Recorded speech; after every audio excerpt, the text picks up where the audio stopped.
Hey everybody, how you doing? It's Bruce here with Traveling with Bruce. Thank you all of you for following my channel with cruise and travel news updates. Got a video today. I'm going to talk to you about 20 different things in one video. Are you ready for this?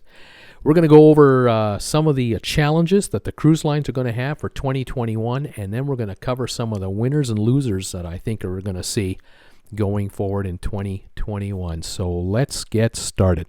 All right, here's challenge number one for the cruise lines. Going into 2021, they will not have any paying passengers for quite some time. My estimate is that the first paying passengers will hit cruise ships starting in September 2021. The cruise lines are talking about March.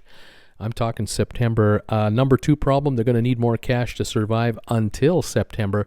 They're burning over $1 billion a month. They're probably burning 1.2 or 1.3 billion a month collectively, and they're going to need to raise at least $10 billion more in cash. They're also going to have issues hanging on to deposit cash. Every 30 days, these cruise lines keep extending their shutdown, which means every 30 days, they're informing about 2.5 million people that their cruise has been canceled, and then the game begins. How many of these people can we keep their money in our cash register, or how many refunds do we have to issue, future cruise credits, and so on? Number four, with every month going by, they have to sell cruises 2 years out to keep the cash flow coming. That is kind of getting harder to do. The longer this COVID thing goes, the more difficult it is to entice people to come on a cruise 2 years from now. Number five, having to scrap more cruise ships in a declining market. There are more cruise ships likely going to the scrapyard going forward. The Royal Caribbean just sent 2 away this past week. They say they sold them to an Asia line. Nobody knows who that Asia line actually is, and they might just be heading for the scrapyard in any event. We'll follow that.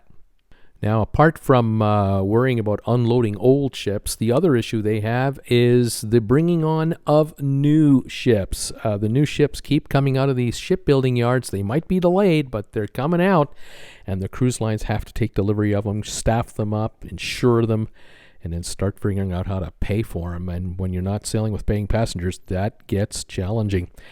Getting crews vaccinated and back to the cruise ship. This is a very little discussed topic. This is a nightmare, a multi-million dollar, it could be a $100 million problem when you think about all of the cruise lines and all of the ships out there. How are these guys going to get all their crews vaccinated? Many of them are located in countries in Asia and elsewhere. Gather them up and find a way to get them to travel. I don't know how this is going to play out, but it's going to be tricky. New variants of the virus are beginning to show up. We found out in the last 48 hours that in the UK, there's a new variant of the virus. Airlines are canceling flights, or being told to cancel flights in and out of the UK because of it. And we're hoping that the existing virus vaccine, the new vaccine that's just been developed, we're hoping it'll work against the new variants. We don't know yet. International air travel restrictions could be much more difficult. Like I said here with these planes, we may find, and you may find, that you can't go anywhere in and out of your country without being vaccinated in advance. And you might have to be vaccinated as of 30 days before you can even think of getting an airline ticket. We don't know what kind of restrictions are coming, but it doesn't sound good. Number 10, new CDC rules. The new administration taking over at the White House. Added restrictions. Science is going to take over from speculation with regard to future travel, and this could have a major impact on cruise lines' ability to get started again. And the number 11 item that the cruise lines have to worry about, ports banning the return of cruise ships. Like example, Key West, Florida. Key West just had a vote in the latest election where they have banned large cruise ships and large numbers of passengers getting off the port every day. Other countries are considering the same thing. Other ports are considering the same thing. Europe and the Caribbean, elsewhere.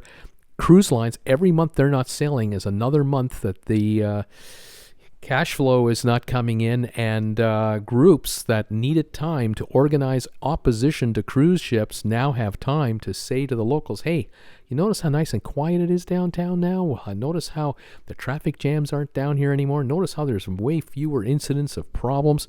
That's because we don't have hordes of cruise passengers all over the place. We don't have lineups everywhere. We don't have taxis running like wild men all over the place trying to get these people from point A to point B and get them back to the ship before the ship leaves the harbor. Maybe this is a good thing. Maybe we should just go after passengers or tourists that'll spend a week here rather than a day here. They spend a lot more money. All right, now we've covered some of the challenges that the cruise lines have had. Let's talk about some winners and losers for 2021 and forward. Number one winner will be, and this is in no particular order, this is just 9 different winners and losers I put together. One of them will be smaller 6-star cruise lines. They will be winners. These kinds of ships right here, these smaller, more intimate cruise ships where every cabin is, first of all, larger than most major cruise lines cabins are. They all have balconies to offer their customers, much higher service ratio, way more crew than the other cruise lines. These are the winners. These ships here will be much more easily maintained and freshened up and kept sterile, and passengers will be pampered to the max. This will be a winner. Another winner, private jet travel. Those of you out there who can afford to travel on a private jet, these companies are the winners because bottom line, what do they offer? One, it's what they don't offer. You don't have to go to the big airport. You don't have to go through hordes of people in a terminal. You don't have to go through the ticket process, the gate check-in, the security process, the other people waiting for a plane, kids running around. Your schedule is your schedule. You book the time you want your flight to take off.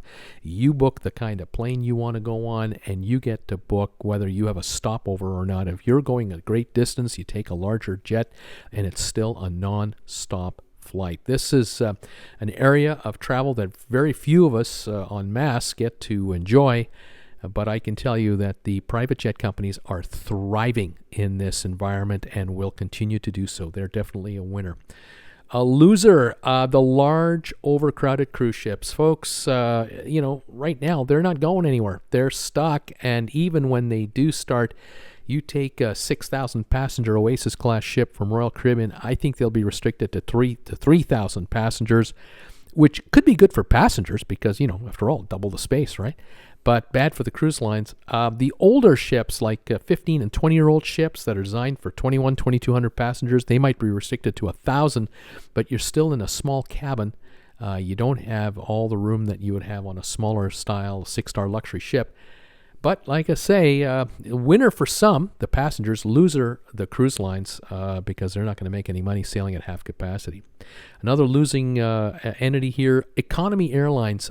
Folks, you have a choice. You can go on a, let's say, on a United Airlines flight where they take the middle seat and don't sell it, or you can go on a plane that's packed to the rafters at a discount price. I think the public will get more finicky, and they'll pay extra to have that extra space. I think the winners are airlines that are going to get the message. If they just rip that damn seat out of there, put in new 2x2 seating instead of 3x3 seating, I think these airlines have a winning formula for years down the road, but for whatever reason, they are leaving the seats right alone. They're just not selling them in the middle, and yet you're still sitting in a 16.5, 17-inch wide seat with an empty seat beside you.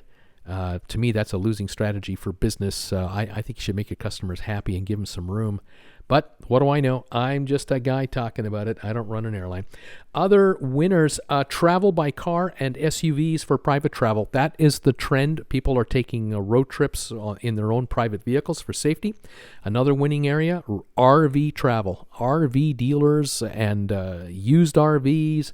This is where families have been traveling for 2020. This is where they're going to be traveling for 2021. And I think a lot of folks who've gone into the RV side are never going to give it up. Well, now that they're in it, they're not going back to the way they used to travel. They love their freedom and independence. Another winning segment, bed and breakfasts.